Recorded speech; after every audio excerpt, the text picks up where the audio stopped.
So for purposes of the interview, could you state your name and your role? Yeah, I'm Jason Story with Pasco Machine Company.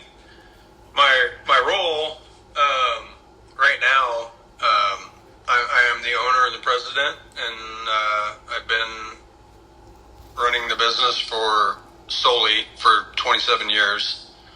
Right now I'm focused on mentoring my next generation and preparing the organization for success after it's passed on. So that's kind of my role. I don't have like a specific job any longer. Yeah. And then, so I will just ask you to reflect on either. It'll be your current job, and then these are the following questions: which industry was representative in the organization? What was your role, and then how long have you been in that role? So you mentioned CEO and president. How long have you been in that specific role? For about 27 years. Okay, 27 years. And then I'll put that here. Consider your greatest achievement, and then. So I think I missed part of that. So we're a machining and fabrication shop. Mm-hmm. And then that's about 60% of our business, and then the other 40% is pumping equipment, so repair and sales of pumping equipment. Okay. And then, what management principles, strategies have you employed, and then what made you think that it was an effective, like, what was the outcome of the event? Are you jumping ahead a little bit? A little bit, yes. Okay. So before I talk about my achievements and things like that, I just wanted to share a little disclaimer with you that like all the success that we've had, as a company and the opportunities that I've been given to be in a leadership position are all from God. So it feels like when I'm talking about my, these accomplishments that I've made and stuff like that, it's if I don't mention God, then I'm like owning it, and I don't want to own it, So just that being said, before we go on, what was that? You're asking about management principles. Mm-hmm. Yeah. Okay.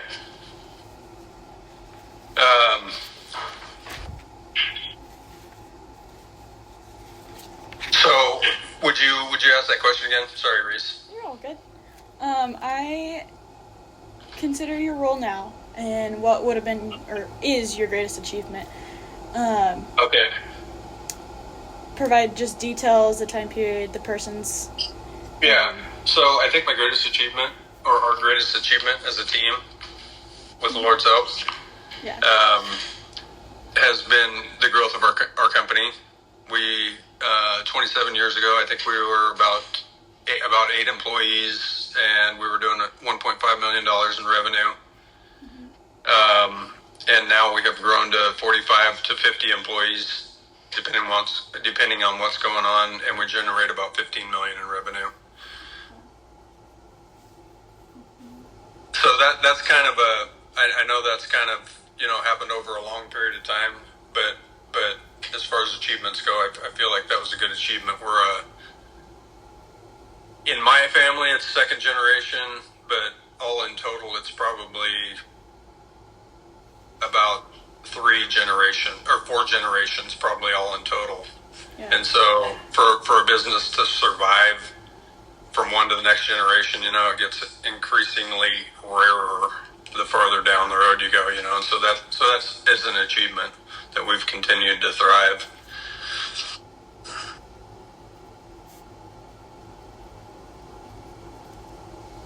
I have notes here, and I'll send them to you. Okay, perfect. If that helps you. Yeah, that would be great. Mm-hmm. I'm taking my notes here too. Perfect. And then You mentioned your product, service, and then next question would be what management principles or strategies or processes, either of them, have you employed, and then when you were making that decision about which route to go, what made you think that that was going to be the most effective route or outcome?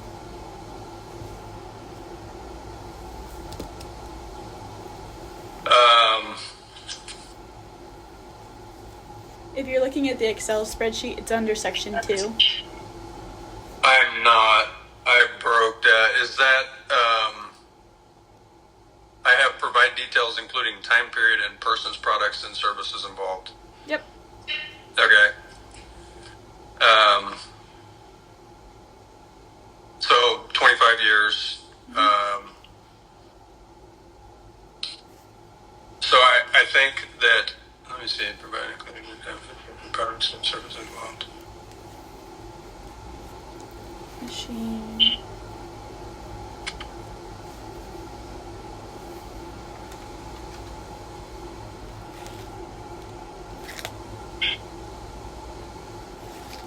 So the time period again is like 25 years. Yep.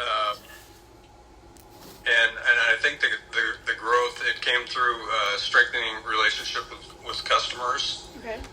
And kind of we lean into what we feel like we were doing best, and constantly looking for ways to improve not only our product but our processes. We brought on more, as we grew, we brought on more skilled craftsmen. More salespeople was really key. So we were getting ourselves out in front of the customer. We were doing a better job of that, covering a larger territory. We invested in better equipment, bigger equipment, things that gave us a greater capability to do more complex jobs.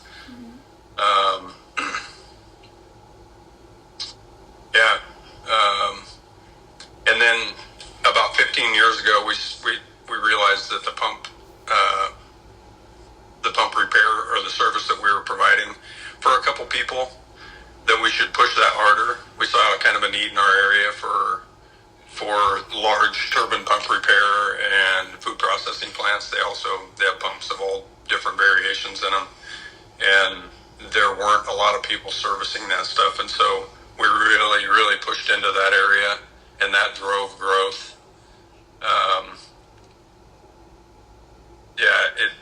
So not only now are we more advanced and more capable in our machining area, but we have a solid product line with our pump program as well now.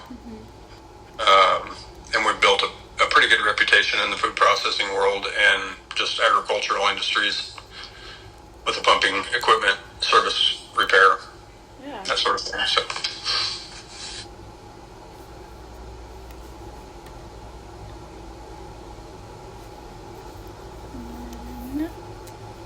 Why would you consider, thinking back to your greatest achievement and growing the company as a team throughout the generations, why would you consider that to be so impactful? I think it not only improves my life, but it improves the lives of the people that work here, and it opens up opportunities for them to grow professionally. Obviously, it opens up opportunity for them to make more money and advance, and it helps us to have more finances available to us for like outreach and in whatever ministries we want to be involved with. And so that's kind of a big part of our impact, I think. Yeah.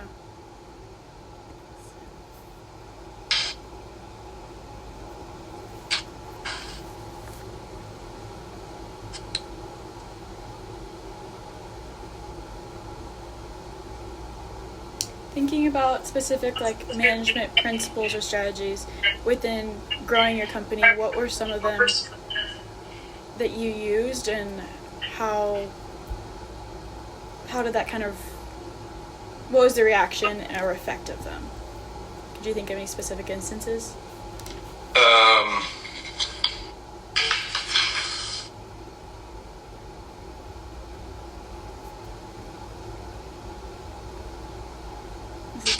me that again? I'm sorry, Reese. You're okay. It's kind of off the fly. Thinking about managing techniques or owning your own business, you manage multiple different people, different fields, different categories. What were some of the things, or could you think of a time where you had to either use a strategy or manage someone different? How did you go about that? How did you go about managing them? And then what was the effect of it?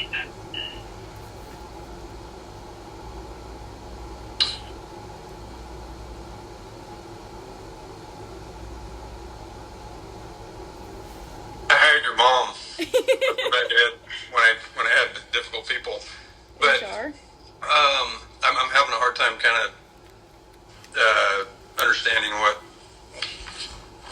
what your question is. So, over the length of time growing your company, what were some of the management principles or techniques that you had to use in your role as CEO to kind of grow your company and be able to surpass 3 generations? Mm-hmm. I think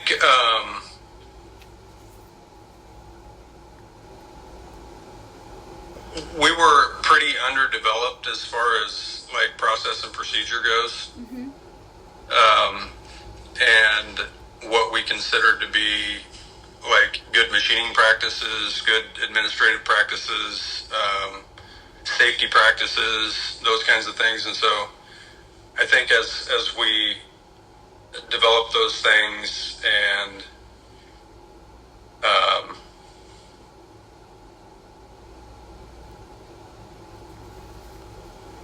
I think developing our processes and procedures helped us to grow, and it helped us to manage too.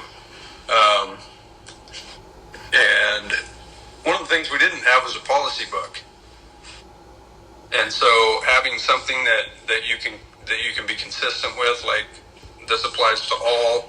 We handle everything virtually the same way. Yeah. That was helpful. Proceduralizing. What's that? Proceduralizing it. Yes. Having written account. Mm-hmm.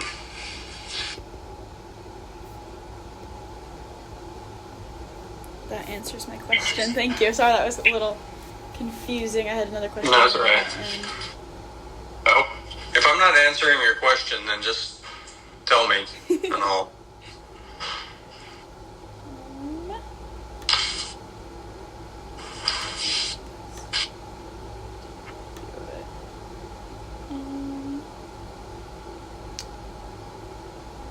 And then my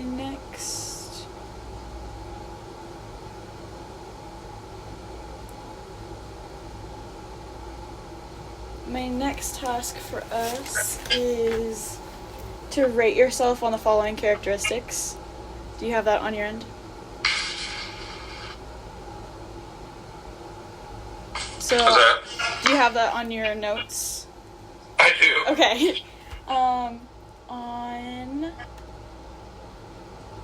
Why is my Excel doing this? So this is me rating myself on these. Yes. This is what I think is important. Yes, or how you did in your greatest achievement. So in the context of, technically it'll be over your period of 25 years during the growth of your company. How I did on these things. Yes, how you did. Okay. So how would you say you did on listening? I kind of rated myself on a 7 to 10. Yep. And I think I'm about a 7. How come?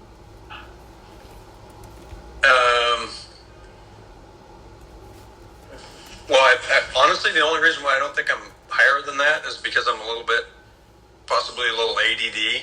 Mm-hmm. But I do the best I can with what I have, and I think, I think listening is super important, and, I want to hear everybody from floor sweeper to our sales, to our accounting team. Yeah. I want to hear their thoughts and feelings on things. I'm definitely open to that stuff, maybe to a fault. Okay. to their thoughts, on how things should go. Yeah. What would you say? What would you rate yourself on empathy? Probably about a 6.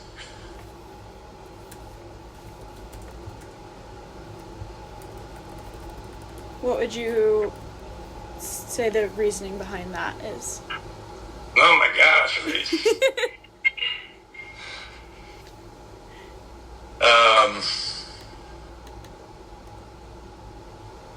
I don't know. I'm just not a great empathizer. I think part of it is I feel like there's a little bit of a fine line there where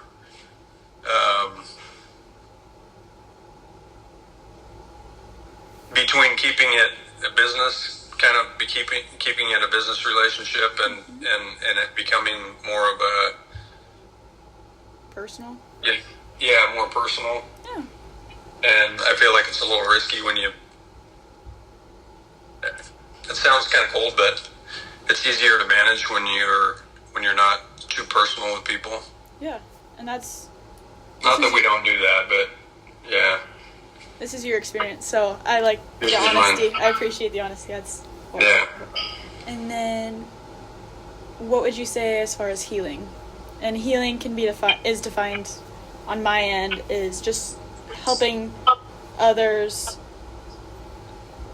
face failure and suffering, either in work or I guess it could be personal too. Again, I have myself at like a 6 there.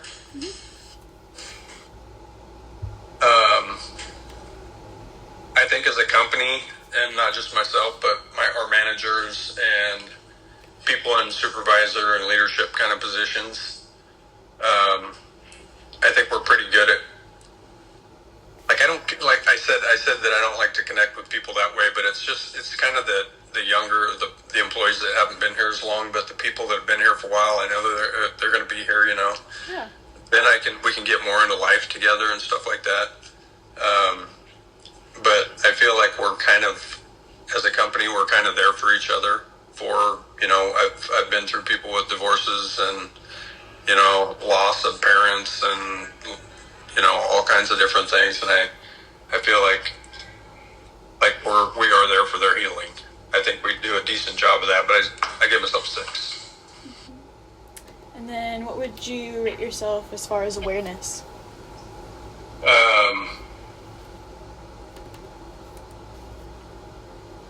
I gave myself an 8.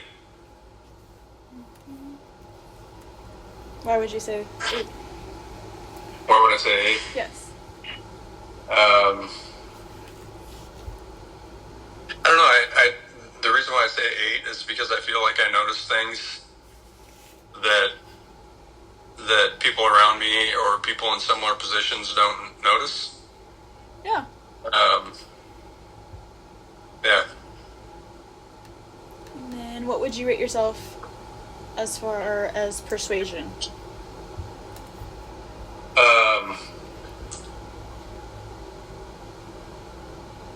I give myself a 6, but that might be a little bit high, honestly. I don't feel like I'm a real persuasive type person. I don't feel like I'm motivated to persuade people necessarily. I mean, I do try to, if someone is asking me for guidance or leadership or whatever, or I should put it like if somebody, I try to lead people to their own answer. Like I feel like in this business, I feel like people learn better if you lead them to their own answer. So I guess that's kind of a persuasion thing. Mm-hmm. I think I do okay at that. Yeah. What would you rate yourself as far as conceptualization?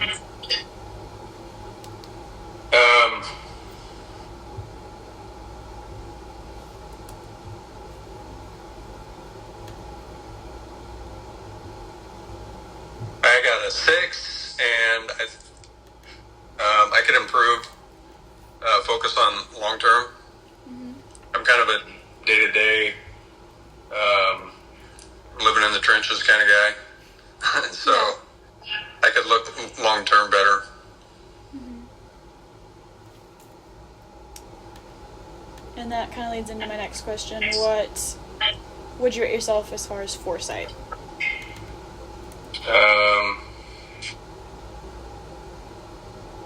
Have the ability to foresee future outcomes associated with current course of action or situation.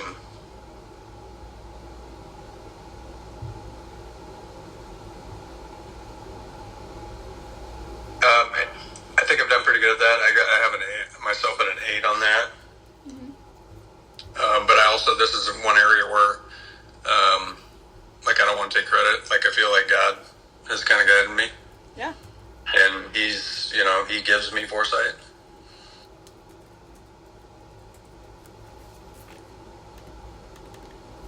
What would you rate yourself as far as stewardship? 8.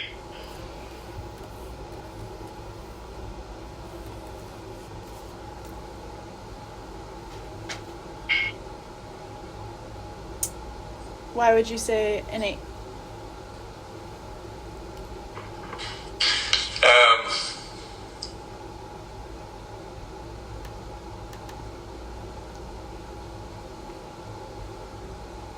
I think a lot of people, like, when I'm not like ultra wealthy or anything like that, but when people have success and they have a little bit more, resources than they did at one time, and they're growing that way, they tend to kind of get caught up in the new this and the new that or whatever, and or maybe go overboard within the business of buying things. Or I think we've done a pretty good job of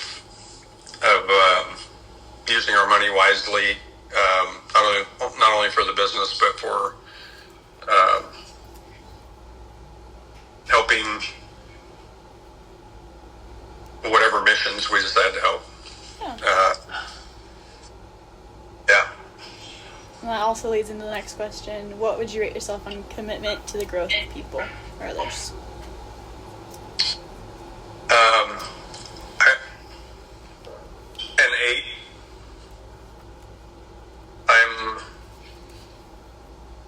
It depends on the person. Like, if I see a person that is motivated and wants to grow and wants to learn, then I'm motivated to help them do that. If I see someone that's not motivated, I'm not very interested. Yeah.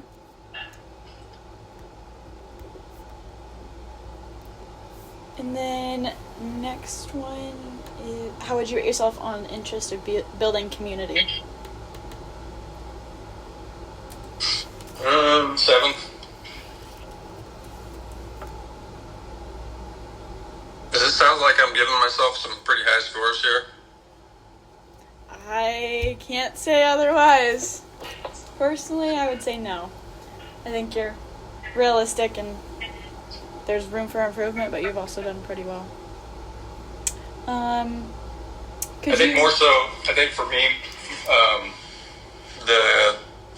the community building that I'm better at would be within the workplace. I'm not real good outside in the community. I don't feel like. But within the workplace, pretty decent. What would, if you were talking about specifically within the workplace, within Pasco Machine, what would you give yourself out of scale of 1 to 10? Still Of what? Interest in building community within workplace specifically? 7. A 7? Did I say that? And then next question, based off of the 25 years and growing your company, could you provide an example of one of the characteristics that you used? Yeah, it would probably be stewardship. Mm-hmm.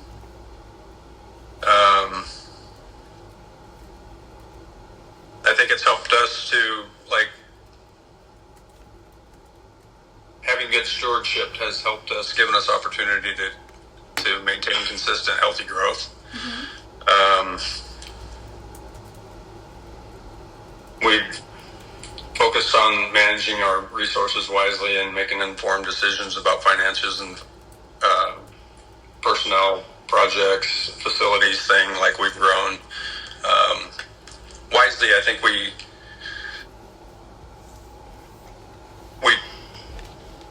we try to stay lean. In other words, not too much building, not too much equipment, not too many people. And so I think staying lean and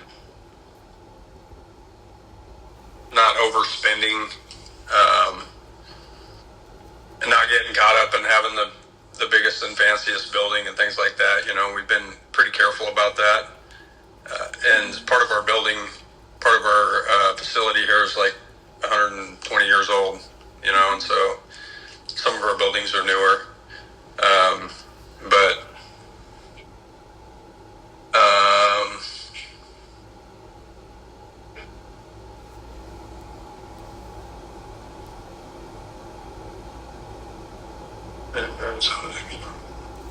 sorry, I'm looking at my notes here a little bit too. All good.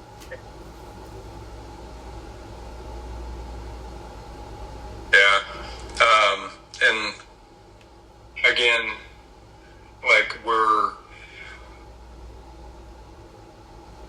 just stewards of what God has given us. And I take that pretty seriously. So we, when we prioritize giving back, contributing to these global and local outreaches. Yeah.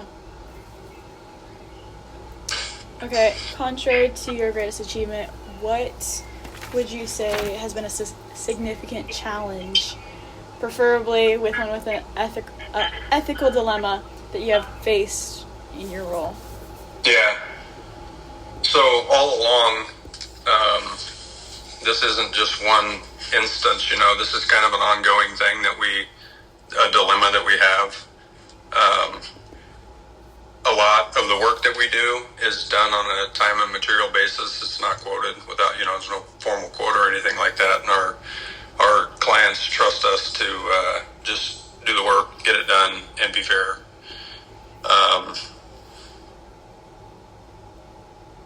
Since there's no external pricing structure that holds us accountable, it's just our integrity. When we have mistakes happen and it takes longer than we expect it to take, or we scrap material, there's all kinds of different issues that could come up that could cause the job to go over. When it's our fault, there's a lot of opportunity to take that loss and hide it in the job there and bill the customer for everything, including our mistakes. And this is a process that we go through every day, 30 times a day. We do a cost analysis on jobs. Some of those jobs are quoted jobs, but some are not. And so we're constantly having to eat these mistakes that I think oftentimes are passed on to the customer. We don't do that. And it affects our bottom line pretty heavily. I think it's that might be part of the next question, but we consistently choose to do what's right. And even though the customer will never know the difference, we do what's right. And we think that the long-term trust that we build through that is more valuable than short-term profits.